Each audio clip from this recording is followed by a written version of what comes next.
Hello dear aspirants, future officer, dear learners, कैसे हैं आप सब। This is Abhishek Singh. Welcome to Singha classes. आशा करता हूँ आप सभी स्वस्थ होंगे, खुश होंगे, मन लगा के जम के अपनी तैयारी कर रहे होंगे। पिछले कुछ टाइम से मैं लाइव लेक्चर्स नहीं ले पा रहा हूँ। रीज़न बीइंग मैं थोड़ा सा इस महीने फंक्शन में हूँ, आउट ऑफ स्टेशन हूँ। एंड इसकी वजह से ये लेक्चर्स थोड़े से डिले आ रहे हैं, बट फिर भी लास्ट वीक हमने इंग्लिश के जो क्योंकि प्रीलिम्स पास आ रहा है तो मुझे लगा आपको रीजनिंग जो भी आपका रीडिंग कॉम्प्रिहेंशन है उससे रिलेटेड कुछ बातें बता देनी चाहिए, so that and I wish जो हमने 3-4 वीडियोस डाले हैं उसमें वो आपके लिए काफ़ी हेल्पफुल, आने वाले प्रीलिम्स के लिए वो काफ़ी हेल्पफुल साबित होंगे। ठीक है। इंडियन यूनियन एग्जीक्यूटिव तक देख लिया था। आई विल ट्राई कि इस महीने तक ख़त्म होते वक्त हम ख़त्म होते होते हम लोग इंडियन पॉलिटी को भी ख़त्म कर लें, इंडियन पॉलिटी की ये सीरीज़ ख़त्म कर लें, सो डैट नेक्स्ट मंथ से हम लोग इंडियन इकॉनमी को शुरू करें और आप सभी मुझसे लाइव जुड़ सको। ठीक है, तो शुरू करते हैं आज का ये लेक्चर। सबसे पहले हम लोग देखते हैं इंडियन पार्लियामेंट का एवोल्यूशन कैसे हुआ, किस तरह से हमारी पार्लियामेंट इवॉल्व हुई। ठीक है, और ये भी एक रीज़न है कि मैं आउट ऑफ स्टेशन हूँ, तो मैंने सोचा स्लाइड बनाने का मुझे टाइम नहीं मिल रहा है, तो मैंने ये बहुत ही क्रिस्पी नोट्स बनाए थे और वही नोट्स से मैं आपको पढ़ाना चाह रहा हूँ। ये सारे नोट्स टेलीग्राम पे मिल जाएंगे आपको। एंड ये एक काइंड ऑफ शॉर्ट नोट है, but we will cover the entire each and every aspect of the Indian parliament. और ये इस तरह से आपको ये भी पता चलेगा कि किस तरीके से आपको नोट्स अपने शॉर्ट में रखने हैं, शॉर्ट नोट्स बनाने हैं। तो ये नोट्स आप टेलीग्राम चैनल खत्म होने के बाद टेलीग्राम से डाउनलोड कर लेना। एंड ये इस नोट से कवर करेंगे तो आपको एक नोट बनाने का तरीका भी मिलेगा, दूसरा चैप्टर में भी सारी चीज़ें कवर हो जाएगी। ठीक है, तो सबसे पहले हम लोग इंडियन पार्लियामेंट के इवोल्यूशन को समझते हैं, किस तरह से हमारा पार्लियामेंट इवॉल्व हुआ। देखो, चैप्टर 1 याद करो। सबसे पहला यूनिट 1833 में एक एक्ट आया था। ठीक है, चार्टर एक्ट ऑफ 1833। इस एक्ट ने क्या किया था? चार्टर एक्ट ऑफ 1833 ने हमारा जो गवर्नर जनरल ऑफ बंगाल थे उनको गवर्नर ऑफ इंडिया बना दिया था। उनको गवर्नर ऑफ इंडिया बना दिया था। ठीक है, प्लस इनके साथ एक एग्जीक्यूटिव काउंसिल भी हुआ करती थी, है ना।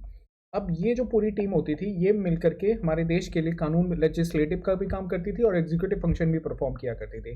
मतलब उस समय कोई भी एग्जीक्यूटिव लेजिस्लेटिव बॉडी नहीं हुआ करती थी। फिर 1853 में गवर्नर जनरल ऑफ इंडिया थे, गवर्नर ऑफ इंडिया थे, उनके एग्जीक्यूटिव बॉडी के साथ साथ एक लेजिस्लेटिव बॉडी भी दी गई उनको। एक 12 मेंबर्स की लेजिस्लेटिव कमेटी भी दी गई जिसका काम था लेजिस्लेटिव फंक्शंस को परफॉर्म करना, देश के लिए कानून बनाना। यानी 1853 के चार्टर एक्ट में हमारी ये जो गवर्नर थे, governor of India plus executive body plus legislative body, ठीक है, ये चार्टर एक्ट ऑफ 1853 में बना दिया गया। ठीक, इसके बाद सन आता है 1919। ठीक है, गवर्नमेंट ऑफ इंडिया है। गवर्नमेंट ऑफ इंडिया, अभी देखो यहाँ पे हमारे पास एक गवर्नर आ गए, है ना। गवर्नर के साथ क्या हो गया, 1857 का जब वॉर हुआ तो ये जो गवर्नर की पोस्ट थी ये गवर्नर जनरल ऑफ इंडिया, इसकी जगह आ गया हमारे पास वायसरॉय, है ना। और इनके पास प्लस एग्जीक्यूटिव बॉडी और लेजिस्लेटिव बॉडी तो साथ में थी ही। फिर वो 1919 में जब गवर्नमेंट ऑफ इंडिया एक्ट आया तो गवर्नमेंट ऑफ इंडिया एक्ट ने 1919 में बाई कैमरलिज्म को इंट्रोड्यूस किया। ठीक है, at the centre. By cameralism means lower house and the upper house. हम शॉर्ट में पहले देख रहे हैं कि किस तरीके से हमारा पार्लियामेंट इवॉल्व हुआ। बाई कैमरलिज्म इंट्रोड्यूस किया एट द सेंटर, मतलब upper house and lower house. और गवर्नमेंट ऑफ इंडिया एक्ट फिर 1935 ने इसमें फेडरल फीचर्स को इवॉल्व किया, फेडरल फीचर्स डाले हमारे कॉन्स्टिट्यूशन में। फेडरल फीचर्स कहने का सेंस है प्रोविंशियल ऑटोनॉमी दी गई, कुछ पार्ट हमारे प्रोविंसेस को दिए गए, है ना, कुछ पार्ट हमारे पार्लियामेंट को दिए गए। मतलब प्रोविंशियल जो हमारी प्रोविंसेस में लेजिस्लेचर्स हुए थे उनके पास भी कुछ पावर दी गई, कुछ उनको अथॉरिटी दी गई, और हमारे सेंटर के पास भी कुछ अथॉरिटी, कुछ सब्जेक्ट्स पे अपना कानून बनाने की अथॉरिटी आ गई। ठीक है, तो गवर्नमेंट ऑफ इंडिया एक्ट ने हमारे फेडरल फीचर को ऐड किया।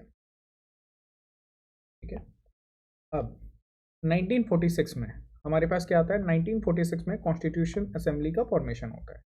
याद करो, ये सारी चीज़ें पहले लेक्चर में पढ़ाई जा चुकी है, इसलिए मैं शॉर्ट में आपको समझा रहा हूँ क्योंकि हमारा मेन टॉपिक ऑफ डिस्कशन क्या है, पार्लियामेंट। 1946 में कॉन्स्टिट्यूशन असेंबली का हमारे पास कॉन्स्टिट्यूएंट असेंबली का फॉर्मेशन होता है। पहली मीटिंग कब हुई थी, कमेंट सेक्शन में बताना। ठीक है, पहली मीटिंग कब हुई थी और उसमें उनके पहले जो हमारे कॉन्स्टिट्यूएंट असेंबली के पहले प्रेसिडेंट कौन थे, ये आप कमेंट सेक्शन में बताएंगे। ठीक है, तो 1946 में हमारे पास कॉन्स्टिट्यूएंट असेंबली का फॉर्मेशन होता है, और यही कॉन्स्टिट्यूएंट असेंबली इस समय जब ये स्टार्टिंग में फॉर्म हुई थी ना, तो इनमें जो मेंबर्स चुन के आए थे ये सारे मेंबर इनडायरेक्टली चुने हुए थे। यहाँ पे जितने भी मेंबर्स आए थे ये इनडायरेक्टली चुन करके आए थे। कहाँ से? प्रिंसली स्टेट से, कुछ ब्रिटिश प्रोविंसेस से, क्योंकि 1946 में याद करो हमारा देश क्या था, ब्रिटिशर्स के अंडर में था। तो उस समय हमारे देश के जो कॉन्स्टिट्यूएंट असेंबली में मेंबर्स चुन के आए थे, प्रिंसली स्टेट हो गया, ठीक है, ब्रिटिश प्रोविंसेस हो गया, यहाँ से चुन करके इनडायरेक्टली आए थे। ब्रिटिश प्रोविंशियल स्टेट्स हुआ करते थे ना हमारे, वहाँ से आए थे। यही कॉन्स्टिट्यूएंट असेंबली जो थी 1952 तक ये एक प्रोविंशियल पार्लियामेंट की तरह एक्ट करती है। प्रोविंशियल पार्लियामेंट क्यों कह रहा हूँ मैं? क्योंकि 1952 में जनरल इलेक्शंस होते हैं, ठीक है, और उसके बाद ये जो पार्लियामेंट बनती है ये बनती है on the basis of universal adult franchise. ये यूनिवर्सल एडल्ट फ्रेंचाइजी का कंसेप्ट कहाँ है? हमारे कॉन्स्टिट्यूशन में, ठीक है। हमारा कॉन्स्टिट्यूशन क्या है? हमारे कॉन्स्टिट्यूशन हमारे देश के हर 18 साल से ऊपर के व्यक्ति को क्या कहता है? वोट देने का अधिकार देता है, ठीक है। पहले ये 21 थी, बाद में इसको कम करके 18 कर दिया गया। तो जनरल 1952 में जो जनरल इलेक्शंस हुए वो अकॉर्डिंग टू द कॉन्स्टिट्यूशन हुए, तो इसलिए जो यहाँ पे पार्लियामेंट फॉर्म होके आई ये अकॉर्डिंग टू द कॉन्स्टिट्यूशन, यानी डायरेक्ट इलेक्शन के बेसिस पे बन के आई, ठीक है। ये डायरेक्ट इलेक्शन के बेसिस पे बनी, और यही पार्लियामेंट आज तक हमें गाइड कर रही है, आज तक इस नेशन को गाइड कर रही है, ठीक है।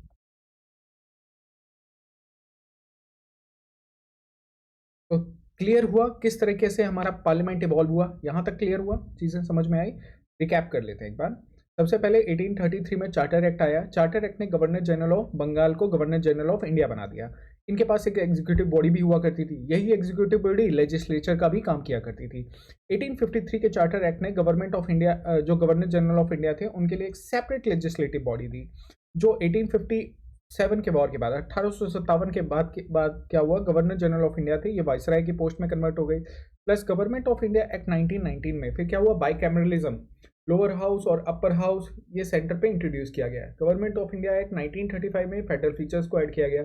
1946 दिसंबर 1946 में कॉन्स्टिट्यूएंट असेंबली बनी हमारे देश की। ये कॉन्स्टिट्यूएंट असेंबली में जो मेंबर्स आए थे ये इनडायरेक्टली चुन के आए थे, ठीक है। ये कॉन्स्टिट्यूएंट असेंबली 1952 तक ऐसे प्रोविंशियल पार्लियामेंट काम करती है, ठीक। और फिर हमारे देश में 1952 में जब पहली बार जनरल इलेक्शंस होते हैं on the basis of universal adult franchise, तब जो हमारे रिप्रेजेंटेटिव चुन के जाते हैं, और उस समय हमारे देश का parliament on basis of our constitution form होता है, ठीक है। और इसी पार्लियामेंट ने आज तक देश को रास्ता बताया है, इसी पार्लियामेंट ने आज तक देश को हमारे चलाया है, समझो। यही कि पार्लियामेंट में ही तो गवर्नमेंट बैठती है, वहीं से तो पूरे देश को रन किया जाता है, वहीं कानून बनाए जाते हैं, है ना। हम लोग नीड में देखेंगे, what is the need of the parliament. यहाँ तक समझ में आया होगा? समझ में आया होगा तो वीडियो लाइक कर देना, ठीक है। लाइक कर दिया करो यार, सब्सक्राइब करो, शेयर करो, इतने अच्छे से बताता हूँ चीज़ें मैं। पहले के लेक्चर्स भी देख लेना, जो पहले लेक्चर देख रहे हैं, अभी स्टार्टिंग किया है। अगर फंक्शंस की बात किया जाए, मल्टी फंक्शन रोल्स होते हैं। सबसे पहले लेजिस्लेटिव, ठीक है। क्या क्या लेजिस्लेटिव फंक्शन क्या है हमारे पार्लियामेंट का? Make laws on the union list, concurrent list and residuary subject, ठीक है। हमारे देश की जो पार्लियामेंट है वो कानून बनाती है, किस पे? यूनियन लिस्ट पे, कंकरेंट लिस्ट पे और रेसिडुअरी सब्जेक्ट्स पे। जो भी हमारे कुछ ऐसे भी तो सब्जेक्ट्स हो सकते हैं ना, ये हमने स्टेट और सेंटर रिलेशन में पढ़ा था कि जो ना स्टेट के स्कोप में आते हो, है ना, ना सेंटर के स्कोप में आते हो, कोई नया सब्जेक्ट उभर के आ गया तो वो रेसिडरी सब्जेक्ट्स में आ जाते हैं, ठीक है। दूसरा, स्टेट सब्जेक्ट पे भी कब? स्पेशल सर्कमस्टांसेस में। ये स्पेशल सर्कमस्टांसेस क्या क्या हो सकता है? जब राज्यसभा पासिस रेजोल्यूशन, ठीक है। राज्यसभा एक रेजोल्यूशन पास करती है कि आपको इस सब्जेक्ट पे, वो पार्लियामेंट को ये ऑथराइज कर देती है कि आप स्टेट के इस सब्जेक्ट पे लॉ बना सकते हो, ठीक है। In that case, national emergency के केस में देखा था हमारे देश का स्ट्रक्चर यूनिटरी हो जाता है फेडरल से। ज्वाइंट रिक्वेस्ट, अगर दो रिक्वेस्ट आकर के पार्लियामेंट से रिक्वेस्ट करते हैं, ठीक है। ये जो सर्किल वाला सिंबल है ना, क्योंकि ये शॉर्ट नोट से पढ़ा रहा हूँ मैं, इसका मतलब समझ लेना पार्लियामेंट, ठीक है। ये बहुत जगह मिलेगा आपको। तो ज्वाइंट रिक्वेस्ट, अगर दो स्टेट्स मिल करके किस पार्लियामेंट से रिक्वेस्ट करते हैं कि हमें, आप हमारे किसी एक, मतलब कोई एक टॉपिक है, कोई एक सब्जेक्ट है जिस पे आप लॉ बना दो हमारे स्टेट्स के लिए, नेशनल इंटरेस्ट, ठीक है, प्रेसिडेंट रूल के केस में, इन सारे केसेस में हमारी देश की पार्लियामेंट जो है कानून बना सकती है for the state subject also. दूसरा, all the ordinance issued by the president must be passed within 6 months. ठीक है, जितने भी ऑर्डिनेंस जो कि प्रेसिडेंट बनाते हैं वो 6 वीक के अंदर पास हो जाना चाहिए। कब? With in assembly. Suppose president कोई ऑर्डिनेंस पास कर रहे हैं, उस समय हमारा जो पार्लियामेंट है वो सेशन में नहीं है, ठीक है, बट जब वो रीअसेंबल होगा, वापस से सेशन में जाता है, तो 6 वीक के अंदर उस कानून को पास करना मैंडेटरी होता है। ठीक है, तभी वो कानून फिर आगे लागू हो सकेगा। अब हम लोग एग्जीक्यूटिव फंक्शन को देख लेते हैं। एग्जीक्यूटिव फंक्शन में क्या है? काउंसिल ऑफ मिनिस्टर जो होते हैं लोकसभा को रिस्पॉन्सिबल होते हैं। इसको लोकसभा को रिस्पॉन्सिबल होते हैं। ठीक, अब लोकसभा को रिस्पॉन्सिबल है तो डेट मीन्स अगर लोकसभा ने नो कॉन्फिडेंस मोशन पास कर दिया तो हमारी सरकार गिर जाएगी। लोकसभा किस तरीके से नो कॉन्फिडेंस मोशन पास कर सकती है? By not passing motion of thanks. Motion of thanks के बारे में मैंने पिछले लेक्चर में बताया था, ठीक है, देख लेना वहाँ पे। रिजेक्टिंग मनी बिल, ठीक है, अगर मनी बिल रिजेक्ट हो जाता है, ठीक है, उस केस में हमारी पार्लियामेंट में नो कॉन्फिडेंस मोशन पास हो सकता है। पासिंग सेंसर मोशन और एडजॉर्नमेंट मोशन, ठीक है, और पासिंग कट मोशंस, ये डिफरेंट मोशंस जो हैं आगे हम लोग पढ़ेंगे। ठीक, फाइनेंशियल पावर्स की बात करें तो नो टैक्स और expenditure without approval of the parliament. Parliament के अगर फाइनेंशियल पावर्स की बात की जाए तो कोई भी टैक्स और एक्सपेंडिचर को बिना, मतलब समझो हमारे 3 तरह के फंड होते हैं, कॉन्सोलिडेटेड है ना, कंटीजेंसी और पब्लिक अकाउंट्स ऑफ इंडिया। तो कॉन्सोलिडेटेड फंड ऑफ इंडिया से फंड निकालने के लिए पार्लियामेंट के अप्रूवल की जरूरत पड़ती है। ठीक है, parliamentary securities government in financial matter, ठीक है, budgetary control appropriation of grants, ठीक है, हम जो भी ये पार्लियामेंट का जो बजट होता है, ग्रांट्स को मतलब ग्रांट्स इशू करने, बजट बनता है ना भाई, देश में बजट होता है, सरकार, अभी हमारे देश का बजट आया फरवरी मंथ में, है ना, तो जब फरवरी मंथ में बजट आया तो वहाँ पे जो डिफरेंट डिपार्टमेंट है, अलग अलग डिपार्टमेंट है, उनको कुछ ग्रांट चाहिए। हर डिपार्टमेंट ने अपनी अपनी डिमांड्स रखी है कि हमें इतना पैसा दो, हमें इतना पैसा दो। वो सारे कब अप्रूव होंगे? जब पार्लियामेंट उसे अलाउ करेगा, पार्लियामेंट इस चीज़ की परमिशन देगा। ठीक है, post budgetary control through audit, है ना, क्या गया ना, फाइनेंशियल कमिटीज, इनके बारे में अभी हम पढ़ेंगे। ठीक, तो ये हमारे देश की फाइनेंशियल पावर्स है टू द पार्लियामेंट। अगर कॉन्स्टिट्यूएंट पावर एंड फंक्शंस की बात की है तो कॉन्स्टिट्यूएंट अमेंडमेंट बिल सिर्फ हमारे पार्लियामेंट में पास होते हैं, किसी भी स्टेट लेजिस्लेचर्स में पास नहीं हो सकते हैं। Creation of state legislatures assembly, ठीक है। जुडिशियल पावर की बात करें तो removal of president and the vice president, impeachment, भाई प्रेसिडेंट को इम्पीच किया जा सकता है। वाइस प्रेसिडेंट के अगेंस्ट में मोशन, वाइस प्रेसिडेंट के अगेंस्ट में मोशन कहाँ शुरू किया जा सकता है? In the Rajya Sabha. दूसरी और क्या फंक्शंस हैं? Approves emergency, alter boundary of the state and area. ठीक है, ये सारी पावर किसके पास है? हमारे देश के पार्लियामेंट के पास है। अगर जुडिशरी में भी देखो, parliament regulates the organisation and jurisdiction of Supreme Court and High Court and can establish a common High Court for 2 or more states. So all these authorities, powers are given to the Parliament of our nation.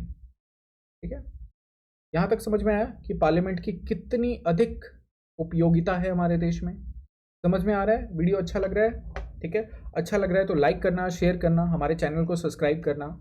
And हमारे Telegram channel पे काफ़ी सारा content free of cost available है। मेरी app है SCL academy, जो app है वो भी आप गूगल प्ले स्टोर से डाउनलोड कर सकते हो। वहाँ भी हम लोग मैगजीन्स डाउनलोड देते हैं। स्पेशली अगर आप UPSC से रिलेटेड अगर आप न्यूज़ कवर करना चाहते हो तो द हिंदू का डेली एनालिसिस हमारे चैनल पे अपडेट होता है, टेलीग्राम चैनल पे। एंड अगर आप SSC से रिलेटेड या जनरल कॉम्पिटिशन से related news, current affairs cover करना चाहते हैं तो आप हमारी ऐप से डेली अपडेटेड मैगजीन्स डाउनलोड कर सकते हो। ठीक है, स्टे ट्यून्ड। चलो आगे बढ़ते हैं। सबसे पहले अब देखते हैं कि पार्लियामेंट के क्या क्या पार्ट है। समझ में आया पार्लियामेंट किस तरह से इवॉल्व हुआ, क्या क्या फंक्शंस है पार्लियामेंट के। अब हम लोग देखते हैं कि पार्लियामेंट के क्या पार्ट क्या है। ठीक है, देखो पार्ट 5 हमारे देश के कॉन्स्टिट्यूशन में पार्ट 5 जो है वो पार्लियामेंट के बारे में मेंशन करता है। कहाँ से कहाँ तक? आर्टिकल 79 से 122 तक। पार्लियामेंट को वेस्ट मिनिस्टर मॉडल भी है हमारे देश, जो पार्लियामेंट हमारे देश में देखो पार्लियामेंट्री फॉर्म ऑफ गवर्नमेंट है। बेसिकली इसको Westminster form of government भी कहा जाता है। वेस्ट मिनिस्टर एक जगह है इंग्लैंड में, ठीक है, वेस्ट मिनिस्टर UK में एक जगह है, वहाँ से इस जो ये पार्लियामेंट्री फॉर्म ऑफ गवर्नमेंट है उसको लिया गया है बेसिकली। ठीक है, वहाँ पहले ये इस तरह की गवर्नमेंट होती थी। पार्लियामेंट्री फॉर्म में क्या होता है? हमारा लेजिस्लेचर जो होता है, executive is responsible to the legislature, है ना। अभी हमने देखा कि हमारे देश की जो गवर्नमेंट है वो रिस्पॉन्सिबल है टू द लोकसभा, है ना। तो executive is responsible to the legislature. Parliamentary form में क्या होता है? एग्जीक्यूटिव रिस्पॉन्सिबल होते हैं टू द लेजिस्लेचर को। तो ये वेस्टमिनिस्टर मॉडल है। वेस्टमिनिस्टर यूके में एक जगह है, वहाँ से इस फॉर्म ऑफ गवर्नमेंट को लिया गया है। पार्लियामेंट में बेसिकली हमारे पास लोकसभा, राज्यसभा और प्रेसिडेंट होते हैं। लोकसभा जो होते हैं हाउस ऑफ द पीपल, इन लोकसभा में जो लोग आते हैं वो डायरेक्ट इलेक्शंस के थ्रू आते हैं, ठीक है। राज्यसभा में जो लोग आते हैं वो हमारे क्या होता है, इनडायरेक्टली इलेक्टेड होते हैं, वो स्टेट रिप्रेजेंट करते हैं, वो अलग अलग स्टेट्स को रिप्रेजेंट करते हैं, ठीक है। और प्रेसिडेंट क्या होते हैं, प्रेसिडेंट ऑब्वियस सी बात है, president is not a part of the parliament but he is integral part, मतलब he is considered as a part of parliament. क्यों? क्योंकि आप देखो, लोकसभा और राज्यसभा के तो प्रेसिडेंट मेंबर होते नहीं है, बट बिना प्रेसिडेंट के कोई कानून पास हो जाएगा क्या? नहीं पास हो पाएगा। तो ही is considered integral part of the parliament. तो दैट्स वाई पार्लियामेंट के जो हमारे पार्ट हैं, जो हमारे हिस्से हैं, लोकसभा, राज्यसभा और प्रेसिडेंट, ठीक है। अमेरिका में प्रेसिडेंट लेजिस्लेचर के पार्ट नहीं होते हैं, ध्यान रखना। हमारे देश में क्या है, हमारे देश में जो हमारे देश के पार्लियामेंट, जो हमारे प्रेसिडेंट है वो भी पार्लियामेंट का पार्ट माना जा रहा है, बट अमेरिका में प्रेसिडेंशियल फॉर्म ऑफ गवर्नमेंट है, वहाँ के जो प्रेसिडेंट होते हैं वो लेजिस्लेचर के पार्ट नहीं होते। ठीक, समझ में आया? वैकेटिंग ऑफ सीट्स हम लोग बाद में देखेंगे, पहले हम लोग देखते हैं लोकसभा राज्यसभा के बारे में पढ़ लेते हैं। देन हम लोग देखेंगे कि किस केस में हम हमारे किसी मंत्री को या कोई ऐसे एमपी को अपनी सीट वैकेंट करनी पड़ती है, क्या क्या केसेस हो सकते हैं। प्रिसाइडिंग ऑफिसर्स की बात किया जाए तो प्रिसाइडिंग ऑफिसर लोकसभा के केस में speaker, deputy speaker, panel of chairman हो सकते हैं। राज्यसभा के केस में chairman, deputy chairman and panel of vice president हो सकते हैं। ठीक, चलो, आई थिंक यहाँ तक आपको समझ में आया होगा एंड क्लियर हो गया होगा, ठीक है। तो मैं ऐसा करता हूँ, आज ये छोटा सा लेक्चर पार्लियामेंट के बारे में हमने जाना, एक लेक्चर मैं अब कल डाल देता हूँ या आज ही डाल दूंगा आपके लिए, जिसमें हम लोग लोकसभा और राज्यसभा के बारे में डिटेल डिस्कशन कर लेंगे, ठीक है। एंड तो फिर जुड़े रहिए, जल्दी आ रहा हूँ मैं अपना पार्लियामेंट पे दूसरा लेक्चर लेकर के। Stay tuned.